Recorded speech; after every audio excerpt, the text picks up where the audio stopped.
Hey everyone, thanks for tuning in to the Nitro RCX tutorial channel. Today we're going to go ahead and show you guys how to swap out the spur gear on the Mad Beast. So let's get to it.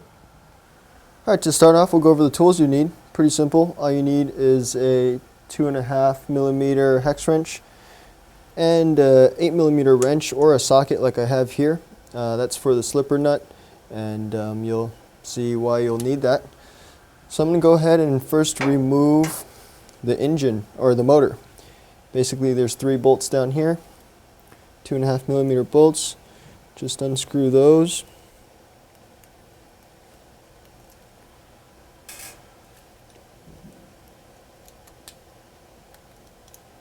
It's going to be 3 more on the other side, so do the same for the other side. I have loosened these already. The factory does use a good amount of Loctite, so might want to either heat them up a little or kind of hammer them a little bit to break that Loctite seal so you can get them off. But you do want that mount to be nice and sturdy because it is holding your brushless motor, and if it does move you can strip out your spur gear.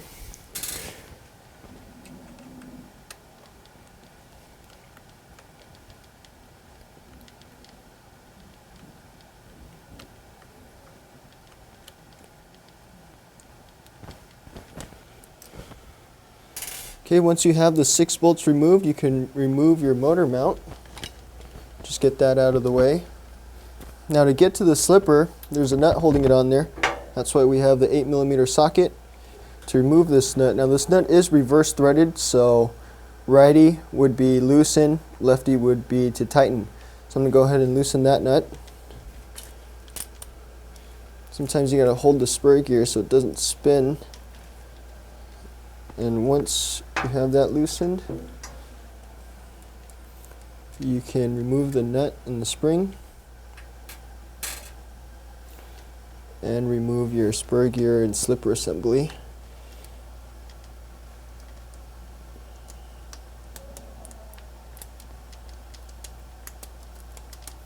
Make note of which washers go where. So you have the big plate and then the small plate, then your spring and then the nut. So you want to make note of that so that when you reinstall it, you have it reinstalled right.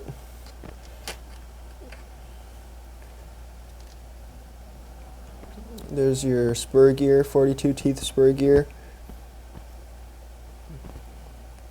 with one of the slipper pads, or slipper pad washer if you will. Here's your slipper pad on the other end.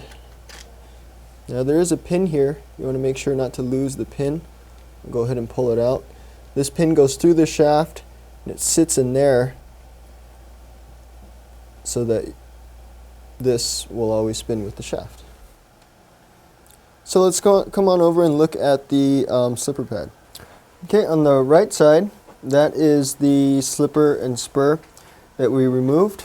On your left side is the newer slipper, spur gear, and pads that we're going to install. So you can see quite a bit of difference there. The one that was in the truck is pretty worn. If you look inside, you can see that the 4 pins that holds the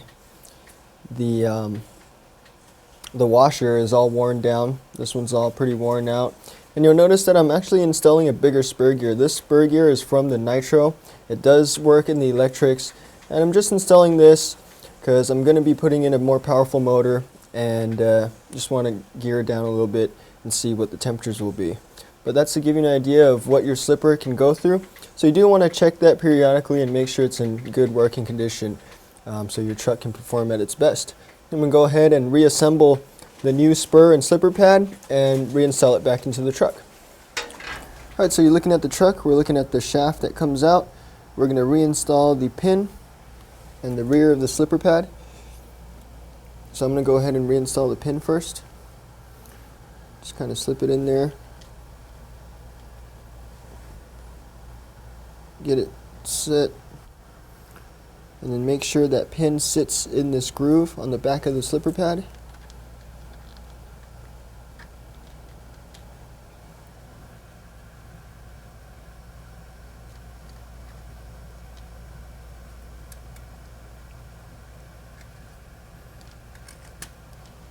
Okay, once that's in, we have the new spur, the new slipper pad, and the front of the slipper pad, or front of the slipper washer. Put the new pad on there,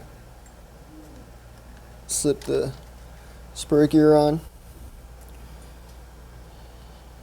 And earlier we noted the washer, position of the washers, big washer first, little washer on top.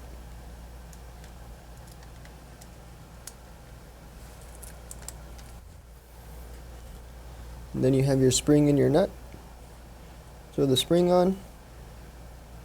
Again, this is a reverse thread, so left would be the tighten.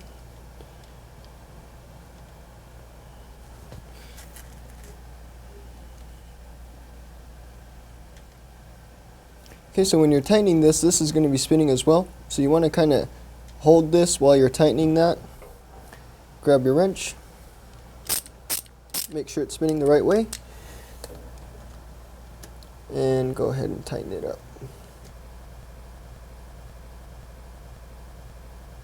I like to tighten it all the way down and then back it out about a quarter turn and then start tuning from there. Remember, if it's tightened all the way down, you have the most power transfer to your wheels. That's when you get your wheelies and all that stuff.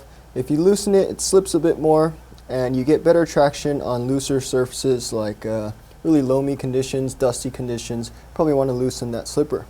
So there it is. That's how you replace the slipper and basically reinstall your motor mount.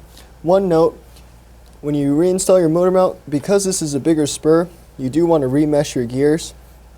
Cool thing about the Mad Beast motor mount is that there's two bolts here, and you'll notice this one can slide back and forth.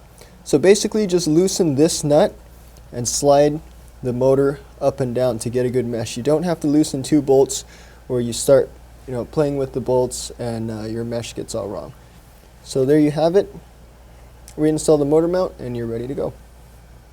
Alright guys, so that's how you change out the slipper and spur gear. Make sure you check your slipper tightness. If you're wheeling too much and you don't want to wheelie, loosen it up. If you want to do more wheelies and put more power to the ground instantly, tighten up that slipper. So that's how you do it. Make sure you put some Loctite on the nut so it doesn't back out and you're good to go. Thanks for tuning in to Nitro RCX and stay tuned for more videos. Thanks for watching, guys.